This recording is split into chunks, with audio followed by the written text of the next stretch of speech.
In this video, we'll be talking about how to substitute yarn. So if you have a pattern that you want to knit and it has a suggested yarn in the pattern and you decide you don't want to use that yarn or you can't find that yarn, it just takes a little bit of math and then you'll be able to use a different yarn than suggested. There is a few things you want to keep in mind though. You'll want some information from the pattern that will tell you about the yarn that they suggest, and so you'll need to know how much is in each ball of yarn, what it's made from, so in this case it's 100% acrylic yarn, how many balls of that yarn you'll need, what weight it is, so this is worsted weight yarn, number 4, and how many yards per ball.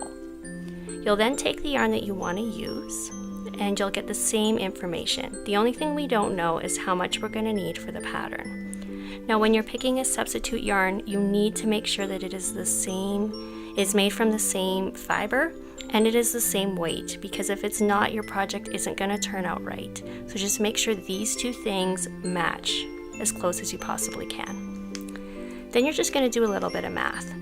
So we know from this example that we need 2 balls of yarn of the suggested yarn for our pattern. And in each ball it's 300 yards, so we're just going to times that, and we have 600 yards needed for the pattern.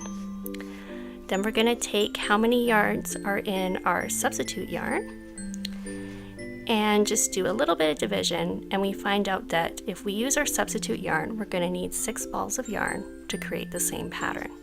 So just use the formulas that you see in the book and you'll be able to figure out what substitute yarn you can use for any of your patterns.